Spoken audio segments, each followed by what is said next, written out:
Okay, let's dive into what is, without a doubt, one of the most successful and deadliest marketing campaigns in all of history.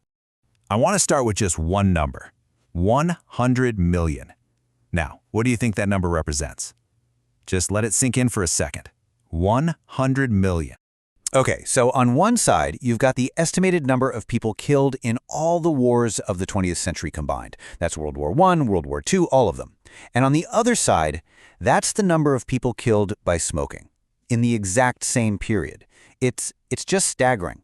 A single commercial product with a death toll that rivals a century of global warfare. So how on earth did we get here? How did something this lethal become a multi-billion-dollar industry and just a normal part of life for so many? I mean, even today, the scale is just mind-boggling. We're talking 1.3 billion smokers around the world. 11 million cigarettes are sold every single minute. That kind of reach doesn't happen by accident, you know? It's the product of 100 years of some of the most clever and honestly deceptive marketing the world has ever seen. And really, that's the key to this whole story. The success wasn't about the product itself, just dried tobacco leaves. No, it was all about the powerful image they sold with it. And you can't get much more powerful than this guy, the Marlboro Man. He was everything they wanted to project: rugged, independent, free, just raw masculinity. He wasn't just selling cigarettes, he was selling an entire identity. But the reality behind this iconic image? It's absolutely tragic. This is Wayne McLaren, one of the actors who portrayed the cowboy. He died of lung cancer. In fact, he spent his last years campaigning against the very companies he made famous. He became this devastating, real-life proof of the lie. Okay, but here's the wild card. Before the rugged cowboy, before all that, Marlboro was, well, it was a woman's cigarette. Yep, it was a tiny brand, less than 1% of the market, and it even had a special red filter specifically designed to hide lipstick stains. So in the 50s, people started getting worried about the health risks. The industry's answer? Safer filtered cigarettes. But they had a huge problem. Men thought filters were, and I'm quoting here, dame-esque. They saw them as feminine. So they bring in this legendary ad guy, Leo Burnett. He throws out a bunch of super masculine ideas: a sea captain, a construction worker, a war correspondent. But the one that stuck, the one that changed everything, the cowboy.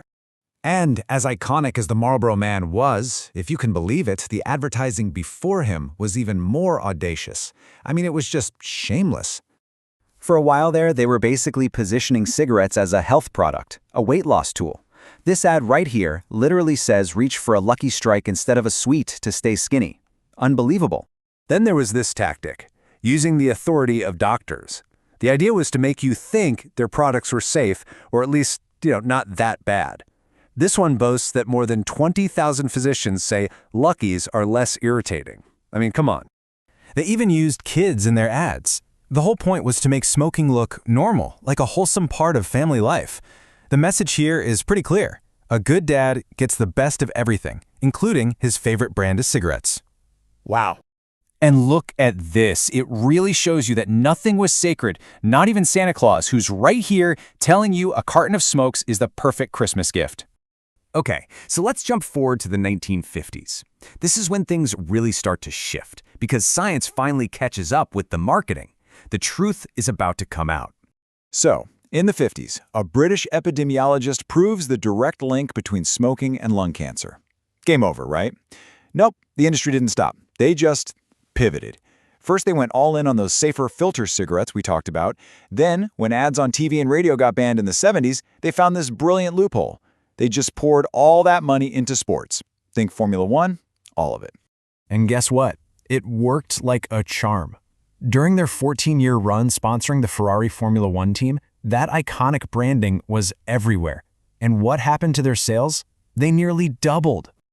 The whole house of cards really started to wobble in 1995. This is when a former executive, a whistleblower named Jeffrey Wigand, went public with some bombshell secrets. He revealed that companies weren't just hiding how dangerous cigarettes were, they were actually engineering them, adding stuff like ammonia to make them more addictive. So, after decades of lawsuits and new rules, the old playbook was basically thrown out. The Marlboro Man rode off into the sunset for good. But the game didn't end, it just changed. Just look at this slogan for a modern, heated tobacco device. Take the most from life. Sound familiar? It's all about aspiration, freedom, living your best life. It is the exact same emotional playbook they used to sell cigarettes 50 years ago, just with a new coat of paint for a new generation. And here's the result of that new strategy. These so-called smokeless products, the ones they promote as being safer and cleaner, well, they now make up more than a third of the revenue for Philip Morris, which is the biggest tobacco company in the world. And you don't have to look far for the motivation. The money is just too good. These new gadgets are reportedly 1.5 times more profitable than old-school cigarettes. It's the perfect way to keep the business model going for a whole new generation. So, when you step back and look at it, the packaging is different, the product is different, but the marketing tactics and the addictive stuff inside, they're the same. It makes you wonder, doesn't it? Is this really progress, or are we just falling for the same old lie all over again?